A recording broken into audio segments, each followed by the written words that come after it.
saya masih memiliki tujuan untuk tinggal di Indonesia, saya pikir saya harus pandai berbahasa Indonesia dan belajar bahasa Indonesia lebih serius. Lalu kelas bahasa Indonesia tuh penuh banget. Kalau misalnya bahasa, bukan bahasa juga, kalau sejarah Indonesia itu memang selalu yang paling populer. Budaya K-pop dari Korea Selatan memang menarik minat generasi muda Indonesia. Namun sebalik masyarakat Korea Selatan, terutama generasi mudanya malah tertarik untuk mempelajari bahasa Indonesia.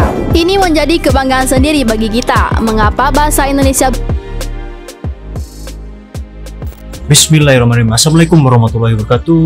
Halo guys, selamat datang di channel Ginot Voice. Welcome back to my channel. Pada kesempatan kali ini saya akan mereaksi sebuah video di mana video ini berjudul luar biasa, bahasa Indonesia menjadi tren di Korea. Ini kebalikannya ya. Kalau anak muda atau Indonesia kan sekarang tuh lagi diserang sama yang namanya budaya K-pop, ya, budaya asal Korea Selatan ya.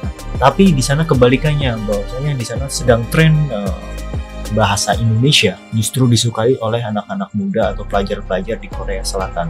Mungkin ini salah satu faktor ya mengapa Indonesia dijadikan bahasa resmi UNESCO yang ke-10 ya.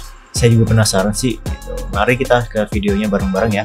Tapi sebelum lanjut ke videonya, jangan lupa tekan tombol like, subscribe, dan share ya. Nggak usah pakai lama, langsung ke video. Check it out.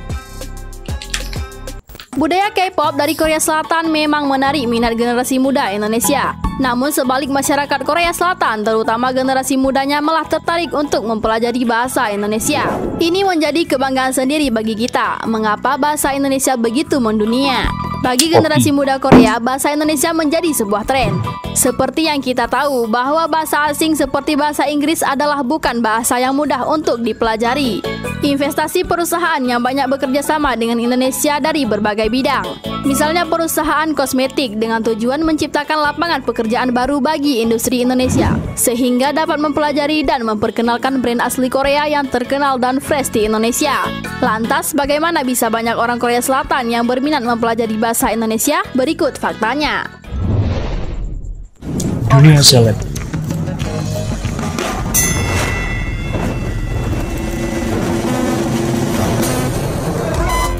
Pengaruh dari hubungan diplomasi Indonesia-Korea Selatan menjadikan bahasa Indonesia sangat populer di Korea Selatan. Banyak anak-anak muda Korea Selatan telah mampu berkomunikasi dengan bahasa Indonesia. Bukan karena mereka pernah tinggal di Indonesia, namun banyak mahasiswa Korea memilih universitas jurusan bahasa Indonesia di Korea.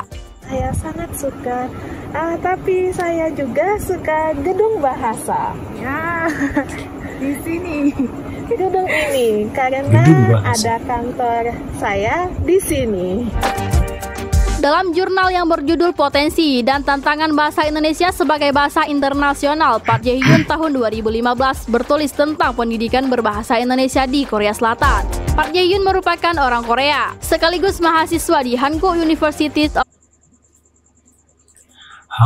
University of Foreign Studies. Jadi Universitas Hankook ini menyediakan mata pelajaran bahasa Indonesia untuk keluarga atau pelajar Korea. Studies atau HUF, Seoul, Korea Selatan. Ia merupakan mahasiswa di jurusan Bahasa Melayu Indonesia. Dalam tulisannya, Pak Jae-hyun memberitahukan tentang pola industrialisasi dalam hubungan diplomasi menjadi dasar dari minat orang Korea Selatan mempelajari bahasa Indonesia. Jurusan Bahasa Indonesia di Hankook University of Foreign Studies pertama kali dibuka pada tahun 1964. Yang Song-hyun dalam tulisannya yang dimuat dalam Proceeding Internasional berjudul Perjalanan Studi Bahasa Indonesia di Korea, Dahulu, Sekarang, dan Mendatang. Tulisan yang diterbitkan pada tahun 2007 menjelaskan tentang jurusan bahasa asing di HUFS. Kampus ini telah melahirkan 2.000 alumni yang mahir berbahasa Indonesia. Adanya budaya Hallyu atau gelombang Korea yang masuk ke Indonesia mendorong orang-orang Indonesia untuk mengunjungi Korea. Sebelum pandemi, kunjungan wisatawan Indonesia mendorong para pedagang, restoran, dan tempat wisata Korea mempelajari bahasa Indonesia. Selain menjadi tren di Korea, bahasa Indonesia digemari karena mudah dipelajari. YouTuber cantik Korea Yuna Nuna adalah seorang mahasiswi yang memilih prodi bahasa Indonesia.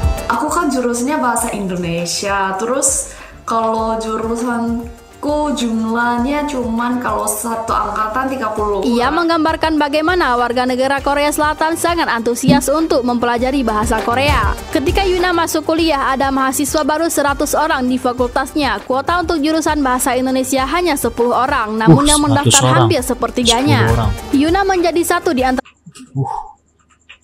Hampir sepertiganya. Padahal hanya ada kuota 10 orang untuk 10 orang. 10 orang mahasiswi terpilih. Yuna mengatakan ia sangat senang jadi anak jurusan bahasa Indonesia semester 2. Kalau sejarah Indonesia itu memang selalu yang paling populer. Waktu aku ambil kelasnya itu lebih dari 100 orang untuk kelas sejarah Indonesia. Faktor yang mendorong siswa Korea Selatan berminat belajar bahasa Indonesia adalah merebut peluang untuk bekerja di perusahaan Korea Selatan yang beroperasi di Indonesia.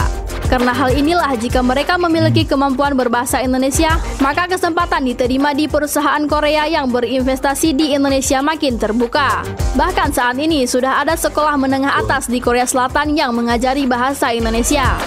Untuk mengembangkan bahasa Indonesia lebih luas di dunia internasional, ada beberapa hal yang harus diterapkan. Pertama, harus ada penetapan standar bahasa Indonesia.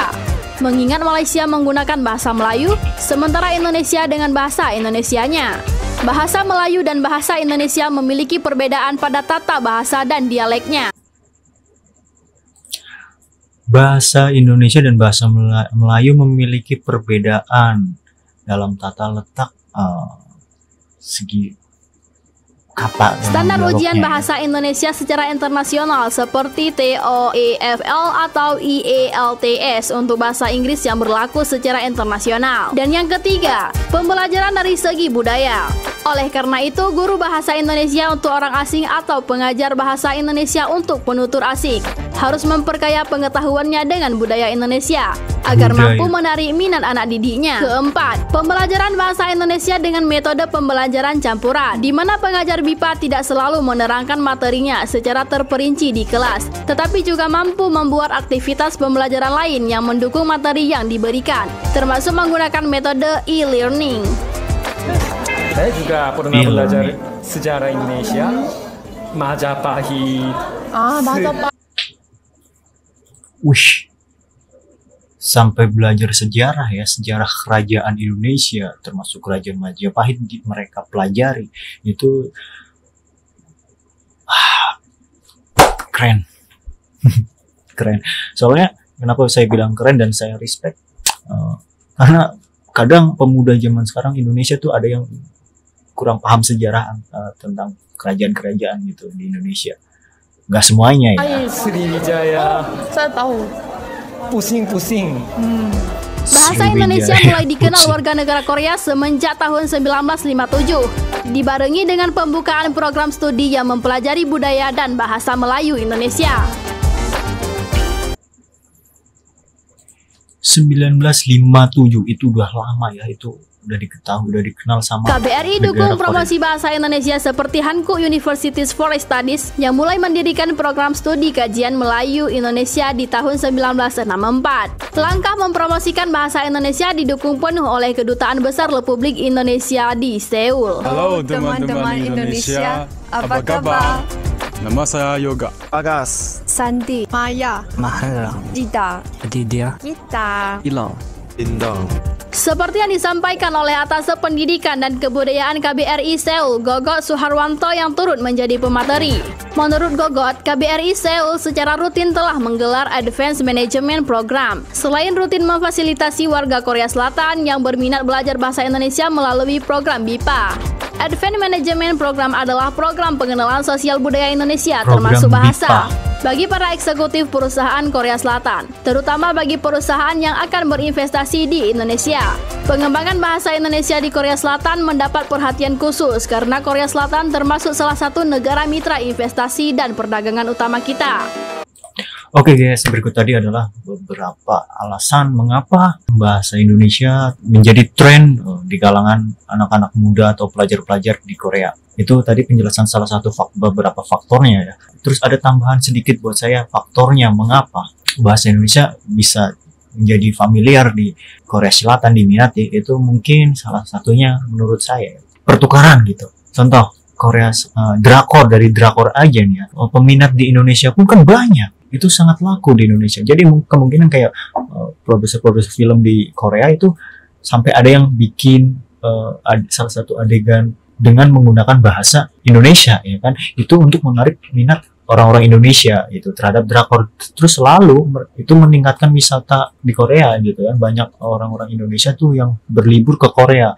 Terus otomatis kayak pedagang-pedagang, bener kayak yang dikatakan tadi, pedagang-pedagang di Korea itu mengetahui bahwasanya banyak nih wisatawan Indonesia yang berkunjung ke Korea. Mau nggak mau mereka juga pengen belajar bahasa Indonesia agar lebih mudah berkomunikasi gitu. Itu salah satu faktor mengapa perkembangan bahasa Indonesia itu cepat ya. Semoga kedepannya bisa menjadi bahasa resmi di PBB gitu, oke?